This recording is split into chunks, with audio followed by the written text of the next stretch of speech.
Hey everyone, it's Melanie of Art Studio 320 and it's time for a new project, and as you can see it is really cold out here. I'm pretty bundled up and ready to go. This is the piece I'm working on this week. It's a beauty. I went to a thrift shop here in town. Everything was 50% off because it was Black Friday. I spent about $30. It's from 1930. It's stamped on the back. It's an antique. It has a beautiful veneer on it that I would like to restore and protect, as well as the top. It's just a beautiful piece I hope I can bring back to life. If you haven't subscribed yet, please take a moment and press that red button. You can also follow me on Instagram and find me on Etsy, where you can purchase some of my past projects I've done right here on my channel. All of the links for these things will be in the description box below, along with all of the materials I used this week. Stick around.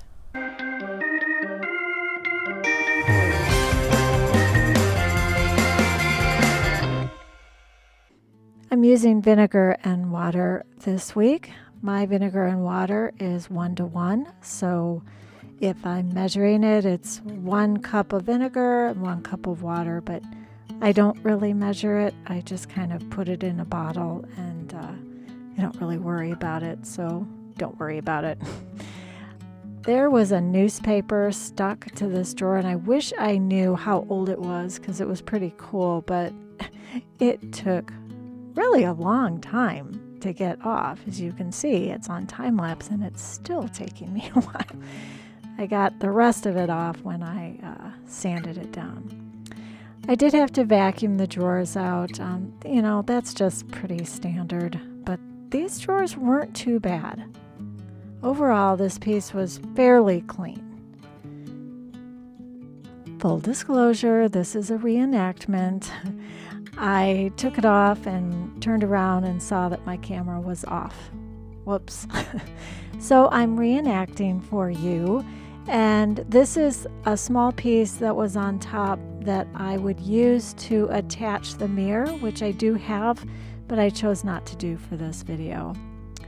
Now I'm using a microfiber cloth. Those things are the best, just to get all the dust off. Okay, do you see something that looks a little odd? I do.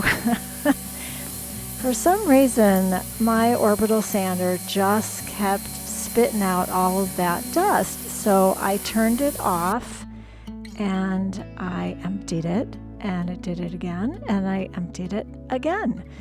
So I'm not quite sure what was going on, but it settled down after a while. I don't know what it could have been clogged. I don't know. All right, I am sanding the top, and I wanted to mention that when I was sanding everything on this piece, I started with a 120. Because I knew that there was a very nice veneer on this, but I didn't know exactly how thick it was, so I wanted to be careful, and that's why I started with a 120. And then I went to an 80 grit, and I did use a 60 grit here and there.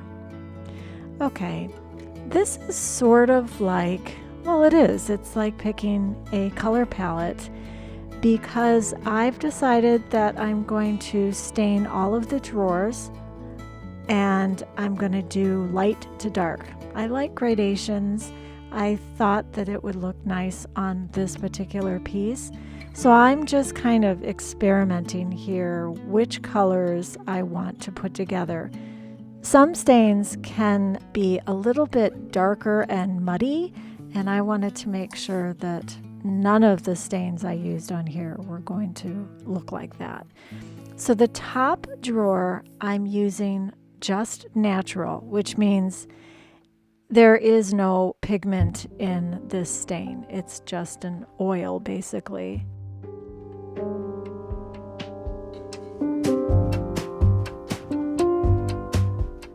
This Minwax color I'm using is called Cherry. So it's just slightly darker than the natural and has a red tint to it.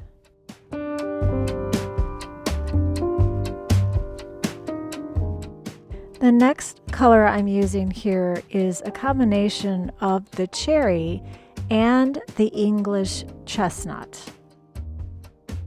Now the fourth drawer down, I'm using an English Chestnut, and that is a darker color without the cherry. Then I'm going into the Kona, which is actually a varathane color and a lot darker, kind of a coffee color. You may have seen me do this before. I fill up a small little container with water, and then I put my oily rags in it so that there is no chance that they will ignite. Safety first. I am using a natural stain on the corners of the piece because I thought that would be a nice way to frame out the drawers.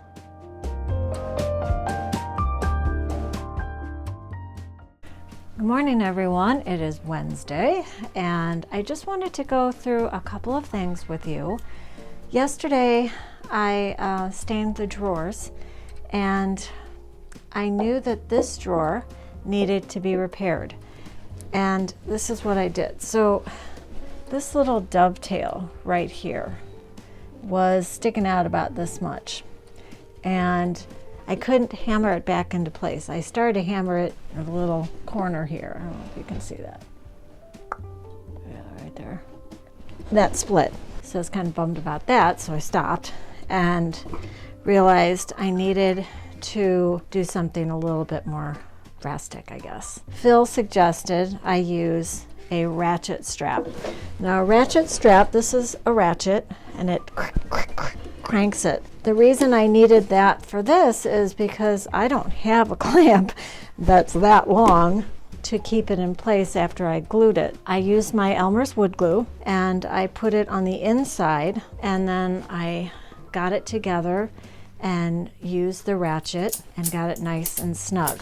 Now I can take it off and it should stay in place. Now a ratchet strap, my husband uses this to strap equipment to the top of his truck, and it works really, really well. What happened when I did move this piece, because it was kind of warped, there's a crack.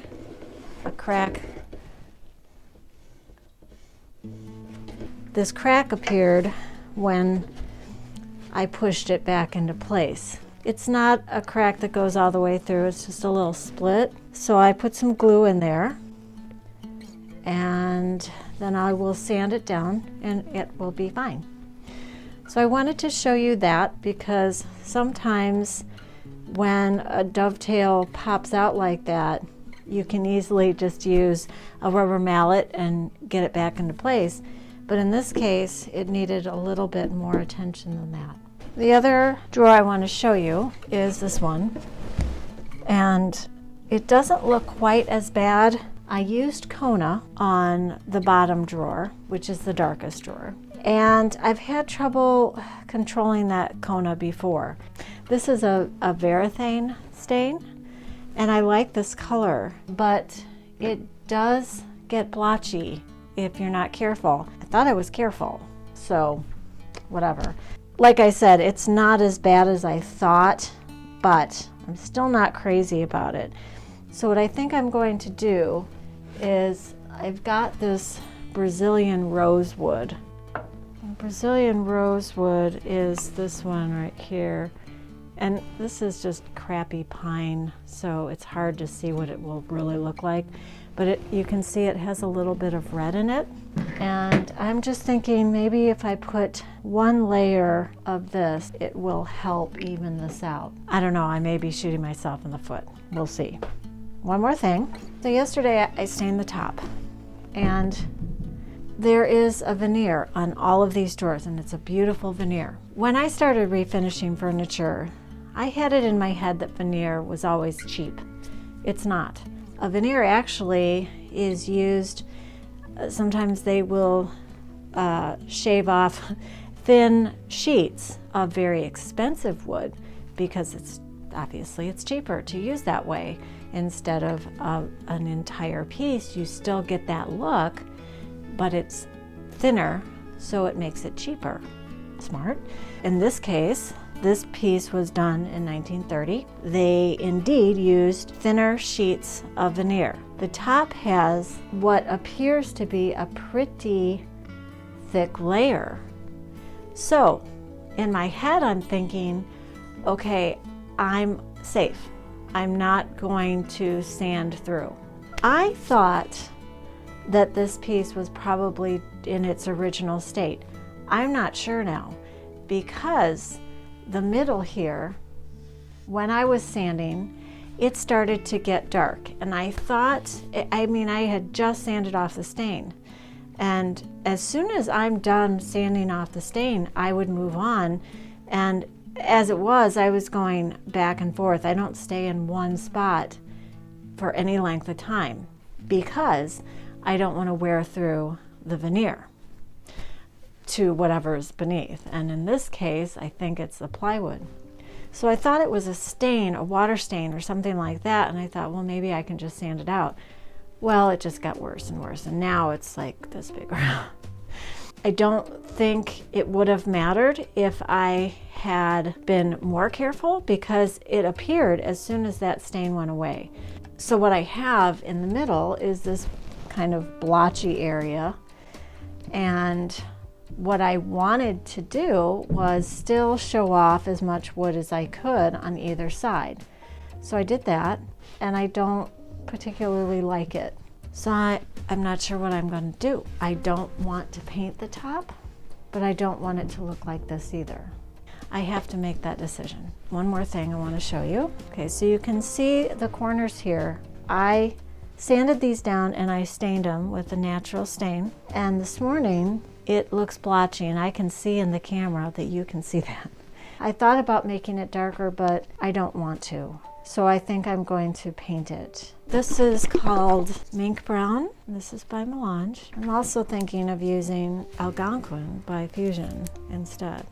They're very close. This one's got a little bit more yellow in it. The difference is this is an all-in-one, and this Melange is not. This would need a top coat.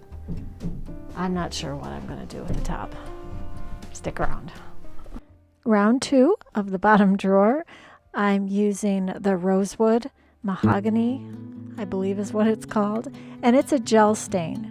And the reason I'm not using a brush here is because I didn't want to get too much, and I just feel like sometimes I forget how much control you have when you use a rag as opposed to a paintbrush.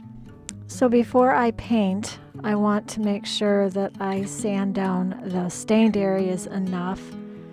And I start with a 60 grit, and then I go to the 220 to make it nice and smooth so the paint will go on nicely. And I chose Algonquin. I've used Algonquin before, but the main reason I chose it is because it's an all-in-one. It's just less work. And I'd forgotten how much I like Fusion. At this point, I probably would have used my sprayer had I been outside. And I don't have a spray tent, so I decided that a roller would be the next best thing, and it really is. I'm using a 3/4 inch nap on my roller, and I have finally found the roller that I really like. It goes on smooth, and even if it doesn't go on completely smooth, you can sand that down with a finishing pad, but it just goes on really nicely. And Fusion, you can almost get away with one coat, but I did put 2 coats on.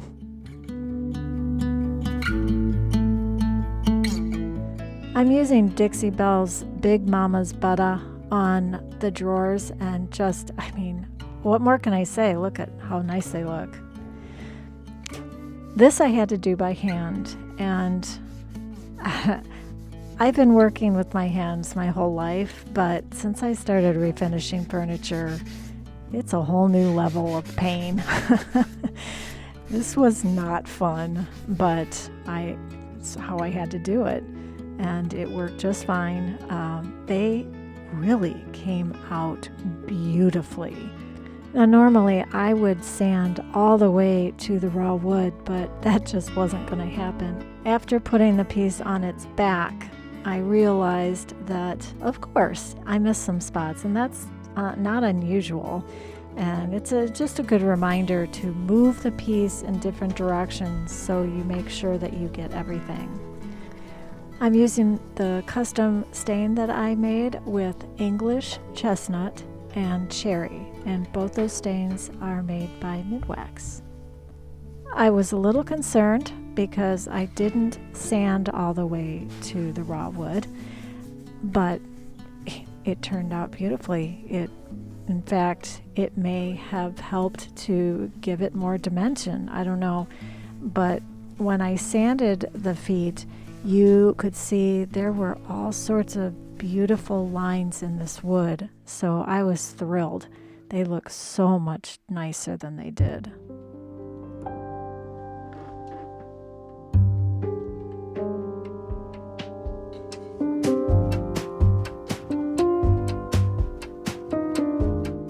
Well, it's time to put the hardware on. That means we are almost finished, and the photo you see is the before and after of the original hardware and after I cleaned it. And you can learn more in my video that you can click on at the end of this video. I am putting on the hardware and we are almost finished.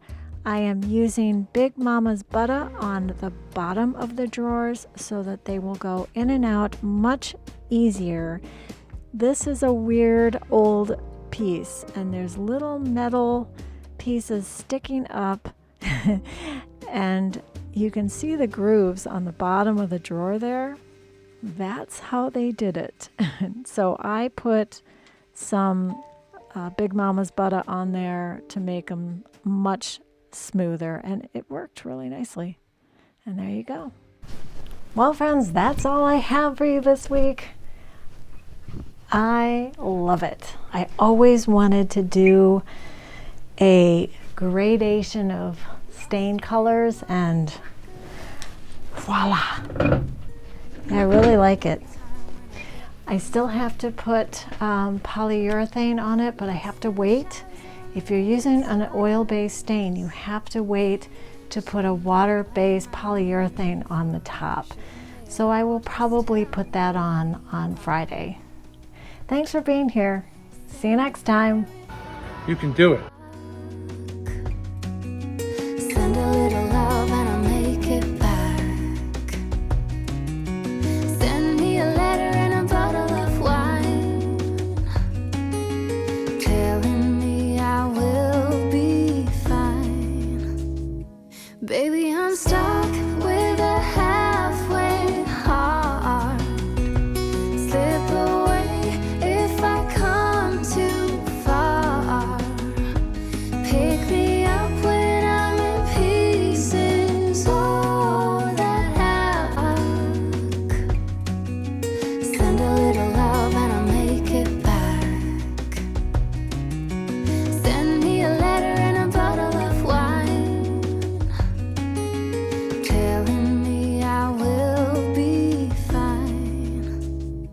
Baby, I'm stuck with a